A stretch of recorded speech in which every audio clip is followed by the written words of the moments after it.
Why do humans hurt other humans? The answer I want to offer you today may surprise you, because I want to argue that a critical part of the solution lies in a remarkable and revolutionary operating system that is in this city, that's in this building, and may even be in this room, if we only know how to look for it and what to look for.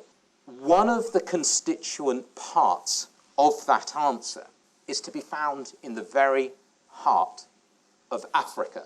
And for me, that is right and fitting and appropriate, because the answer is somewhere near to where we originated, somewhere near our ancestral home.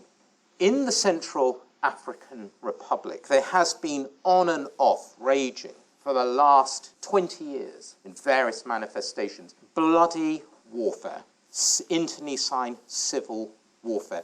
It is of a scale that the United Nations said it verges on ethnic cleansing, one of the greatest humanitarian crises in the world. And in the middle of this terrible brutality and mutilation and bloodshed was a woman, and her name is Sabrina. And Sabrina heard that in the north of the country there was a combat group, a ruthless combat group that had surrounded a school, and in the school were 4,000 civilians. And many of those civilians were children.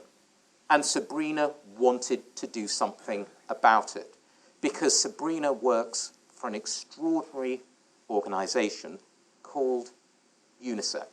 And so Sabrina went to this school with food, and she went up to the commander of this combat troop, General Yaya, and she said, "General, here is some food. The children are starving. I want to give it to the children." Yaya, to be fair, thought about it. And then he did what commanders of combat troops, what warlords tend to do. And he put an AK-47 semi-automatic rifle to Sabrina's head. But she said to him, "General, those children are starving. Here is the food, and I want to give it to them." And what Yaya, it seems to me, had not calculated for was the sheer strength of this operating system I want to speak about with you today. It's not just the human brain.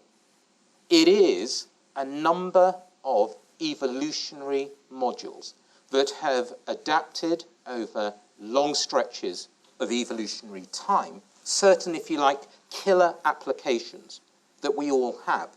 They contribute to the best and the worst in us. And this particular module that I'm convinced was triggered in operation with Sabrina, I've called the perceiver of pain. It's also called our empathy system. We can perceive the pain of others.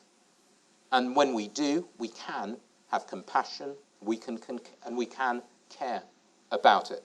And it seems to me that is good news, and it's news that we don't often hear in this time of selfishness and egoism and Trump and Brexit. We don't hear this. You see, humans are certainly capable of this. But in these times of terror, we don't hear that also part of our embedded evolutionary system, our inheritance, is not to be selfish, is not to be self-centered, is not to be indifferent to the pain of other people. In fact, we have evolved to be equipped with exactly the opposite as well, to be empathic creatures. 2 weeks ago, the Grenfell fire. But at the same time as we heard about this terrible tragedy, reports were coming in that ordinary people ran towards that burning building, people who weren't actually connected to the people in the building, people who didn't know people who resided in that tower, but they were running towards the danger. What does that say about us as a species? And think again, perhaps, about Sabrina in Central Africa. Because Sabrina was operating not just on the front line of a civil war, she was also operating, I would argue, at the very frontier of human functioning, at the operational limits of this operating system that we have. And the reason I say that, ladies and gentlemen, is because Sabrina had heard the rumours.